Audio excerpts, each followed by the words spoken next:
लोमस हमारे साथ जुड़े हुए हैं। साहिल, आप लगातार वहां से रिपोर्ट भी भेज रहे हैं अपनी।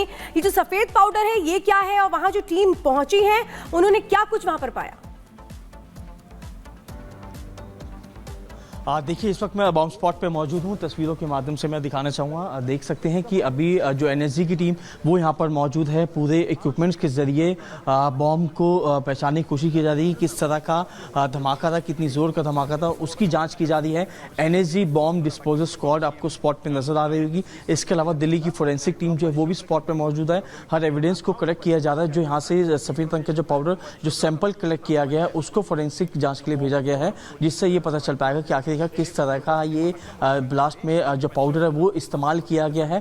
क्योंकि तमाम एनएसजी की टीम जो है कुछ ही देर यहाँ पे पहले पहुंची थी और तमाम एनएसजी की टीम जो है इस पूरे एरिया में, यानी कि जिस जगह पे ब्लास्ट हो उसके आसपास के हिस्से को सर्च किया जा रहा है और हर एविडेंस को यहाँ से कलेक्ट किया जा रहा है। एक टीम आप देख सकते हैं कि फोरेंसिक टीम के साथ जो है वहाँ पर सर्च ऑपरेट करी। जिस जगह पे ब्लास्ट हुआ था वहाँ पे दिल्ली फोरेंसिक की टीम आपको नजर आ रही है। बिल्कुल साहिल, आप वहां से तस्वीरें हमें दिखा रहे हैं, वहां से एविडेंस कलेक्ट किए जा रहे हैं। लोमस भी हमारे साथ है। लोमस, 38 दिन में दूसरा धमाका है। क्या ये कहें कि एक तरीके से बड़ी प्लानिंग चल रही है दिल्ली में? देखिए, कह सकते हैं श्वेता, लेकिन आपको एक जानकारी दे दूं कि मेरे पीछे एनएसजी कमांडो अपना काम करते हुए आपको यहाँ पे देख सकते हैं और एनएसजी कमांडो लगातार ही उस सैंपल को लाइव टेस्ट कर रहे हैं और देख रहे हैं कि क्या ये वही केमिकल है जिस केमिकल का इस्तेमाल पहले सीआरपीएफ स्कूल के पास जो धमाका हुआ था उस धमाके में इस्तेमाल किया गया है। और आप देख सकते हैं जो हमारे विजय हैं संतोष, वो लगातार ही आपको एक एक करके तस्वीरें यहाँ दिखाने की कोशिश उनके द्वारा की जा रही है। एनएसजी कमांडो हैं और साथ ही उनकी फॉरेंसिक की टीम है जो लगातार यहाँ पे लाइव टेस्ट कर रहे हैं और साथ ही एक जो सैंपल है वो इकट्ठा करके लेबोरेटरी भेजा जाएगा। आपने देखा था कि सुबह में यहाँ पे फॉरेंसिक की टीम भी पहुंची। लगातार हम तस्वीरें दिखाने की कोशिश कर रहे हैं। बहुत बहुत शुक्रिया आप दोनों का तमाम जानकारी के लिए। आगे बढ़ते हैं। दिल्ली को एक बार फिर से दहलाने की कोशिश की गई है। रोहनी के प्रशांत विहार इलाके में धमाका हुआ है, लेकिन कौन है इस धमाके के पीछे? 38 दिन के अंदर ये दूसरी घटना सामने आ रही है जिसकी अब जांच हो रही है। रिपोर्ट देखिए।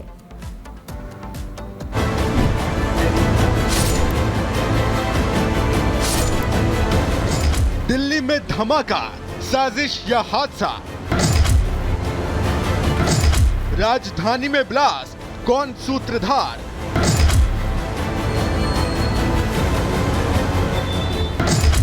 अड़तीस दिन दूसरा धमाका, कौन है आका?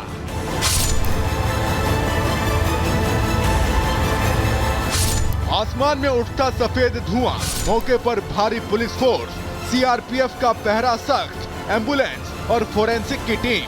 तस्वीरें बताने के लिए काफी है कि इस जगह पर कोई बड़ी वारदात घटी है।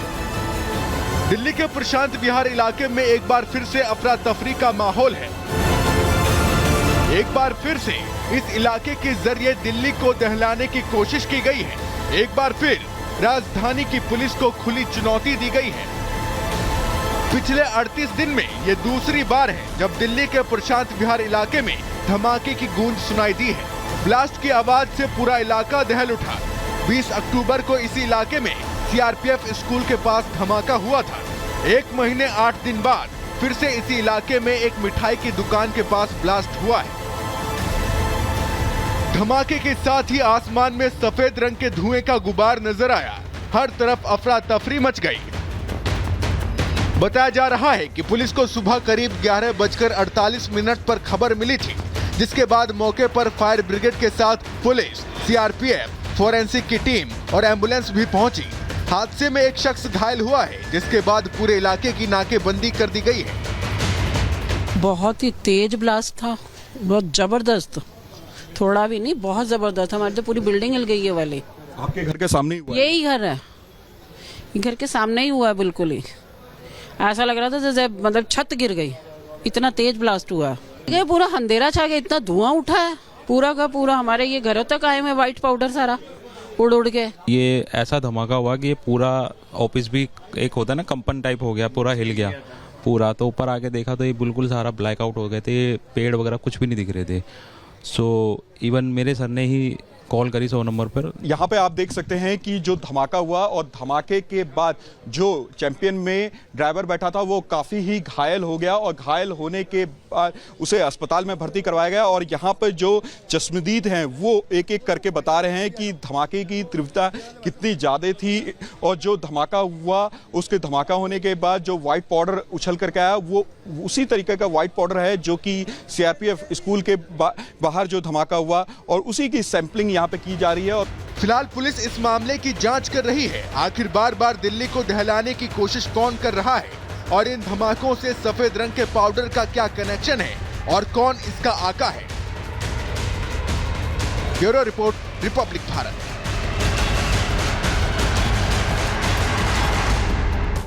और खबरों में अब आगे बढ़ेंगे और बात करेंगे महाराष्ट्र की, जहां पर मुख्यमंत्री के चेहरे को लेकर लगातार मंथन का दौर जारी है। हालांकि सवाल दरअसल ये है कि किसे मिलेगी महाराष्ट्र की कमान।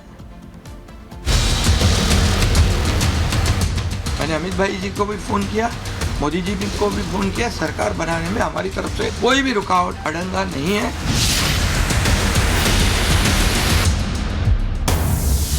पर दिल्ली रवाना हुए हैं फडणवीस और शिंदे।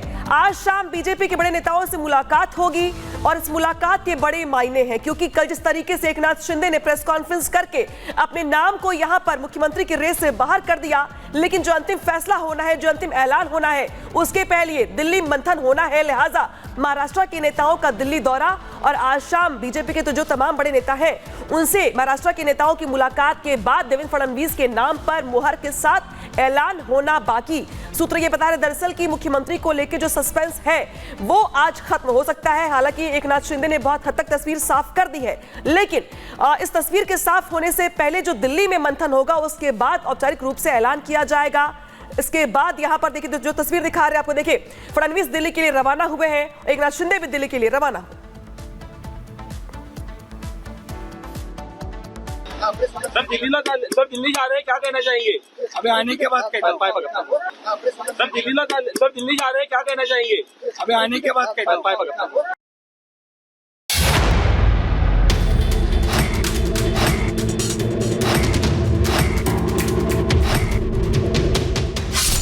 बाज ने मारी बाजी, मेरी सत्ता की कुर्सी।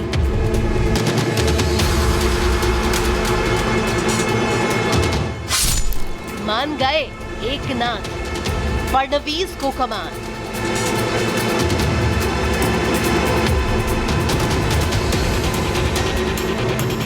जो उनका कैंडिडेट होगा उसको हमारा शिवसेना का पूरी तरह समर्थन है।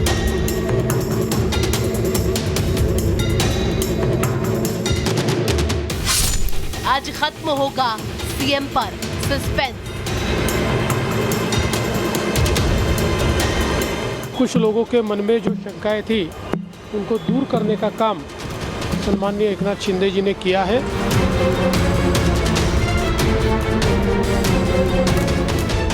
तमाम अटकलों और उपापोह के बीच थोड़ी देर बाद दिल्ली में होने वाली बैठक में महाराष्ट्र की सारी पिक्चर क्लियर हो जाएगी।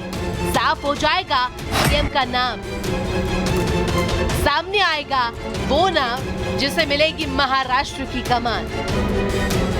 बीजेपी से देवेंद्र फडणवीस, शिवसेना से एकनाथ शिंदे और एनसीपी से अजीत पवार, ये तीनों नेता दिल्ली में बीजेपी हाईकमान के साथ बैठक करने वाले हैं। बैठक में बीजेपी को अंतिम फैसला करना है। इस दौरान मीटिंग में जो भी फैसला होगा उसे पहले से ही मंजूरी मिल गई है। सारे सस्पेंस से पर्दा उठ गया है। जब एकनाथ शिंदे सामने आए, नाराजगी की अटकलों को दरकिनार कर अपने एक बयान से संशय के बादल छाट दिए। आदरणीय प्रधानमंत्री जी से भी बात की, उनको भी कहा सरकार बनाने में हमारी तरफ से कोई अड़चन नहीं है। भारतीय जनता पार्टी के वरिष्ठ नेता जो निर्णय लेंगे मुख्यमंत्री पद के बारे में, जो उनका कैंडिडेट होगा उसको हमारा शिवसेना का पूरी तरह समर्थन है। वहीं इससे पहले देवेंद्र फडणवीस ने महायूति में मचे घमासान को लेकर के भी अटकलों के बाजार पर विराम लगा दिया था। बता दिया था कि सीएम को लेकर के कभी मनमुटाव न था, न है और न होगा। हमारी महायुति में कभी भी कोई एक दूसरे के प्रति अलग मत ये रहा नहीं है। हमने हमेशा साथ में बैठकर निर्णय किए हैं। कुछ लोगों के मन में जो शंकाएं थी उनको दूर करने का काम सन्माननीय एकनाथ शिंदे जी ने किया है। जल्द ही हम हमारे नेताओं के साथ बैठेंगे और उचित निर्णय करेंगे। वैसे तो सीएम पद के लिए देवेंद्र फडणवीस का नाम करीब करीब तय है, लेकिन इन सब के बीच ये सवाल खड़ा हो रखा है कि सरकार में शिंदे का क्या रोल होने वाला है। क्या उनको डेप्यूटी सीएम का पद मिलेगा या फिर जैसी अटकलें उस मुताबिक उन्हें दिल्ली का टिकट दिया जाएगा। महाराष्ट्र में अब किसी को ये शक नहीं रह गया कि आज जो फैसला होगा वो महायुति को पूरी तरह से मंजूर होगा, क्योंकि नाम भले ही दिल्ली में तय हो, लेकिन ऐलान महाराष्ट्र जाकर ही होगा। Bureau report, Republic Bharat.